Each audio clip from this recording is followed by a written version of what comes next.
You're watching What Were You Watching's What You Should Be Watching Tonight.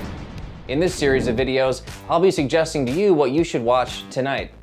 Think of it like a Book of the Month club, except nobody will be suggesting you read Tess of the D'Urbervilles.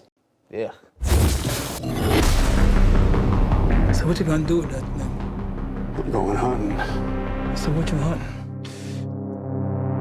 It's crazy evil. Mandy is an art house horror movie from 2018, filled with elements that range from both minimalist to very fantastical. Nicolas Cage stars as Red Miller, husband to the titular character Mandy, played by Andrea Riseborough. She unfortunately becomes a fixation of gross hippie and successful cult leader Jeremiah Sand, played by Linus Roach. He becomes so entranced with Mandy that he and his merry band of Manson family-like followers summon a demonic biker gang to rain hell down on Red and Mandy's home. You know, as you do. About halfway through the movie, shit hits the fan, and Nicolas Cage spends the second half of the movie in full beast mode.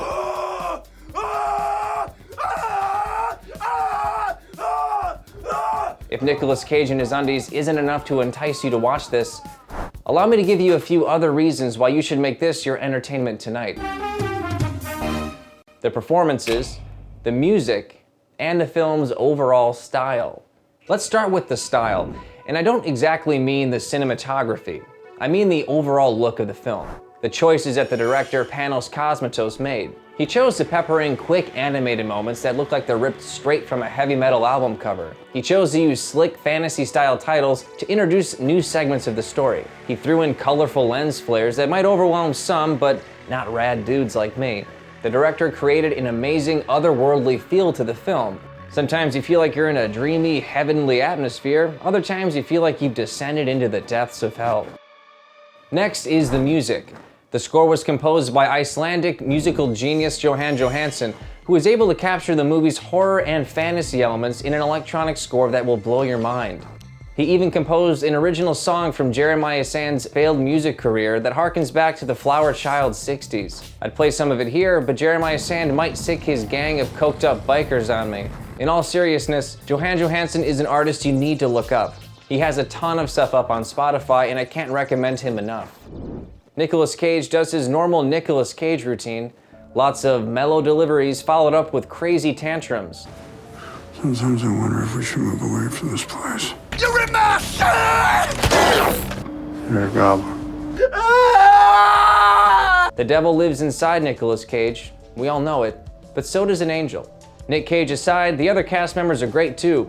Andrea Riseborough's portrayal of Mandy is a little muted at first, but she brings a convincing strength to Mandy that might not have been so convincing if it weren't for Andrea Riseborough's genuine intensity.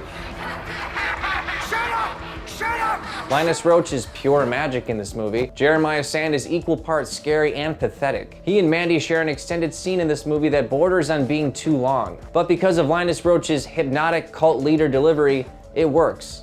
He also hangs dong, so he'll never look at Bruce Wayne's dad the same ever again. It's okay. It's okay. So there you have it. If you can stand an hour of slow but very deliberate build-up, you'll be rewarded with an hour of crazy, intense action and spectacular visuals. The gruesome violence might be a bit for some, but if you can stand it, then I suggest you watch this movie tonight. And if you do think it's too much to handle, might I recommend Space Cowboys? Now, the only men for the job are the boys. It's a rip-roaring space adventure starring a bunch of grandpas. I can't fill up a space shuttle with geriatrics. Good, safe fun for the whole family. Thank you, God. Welcome to space, Frank. You'd get a load of this.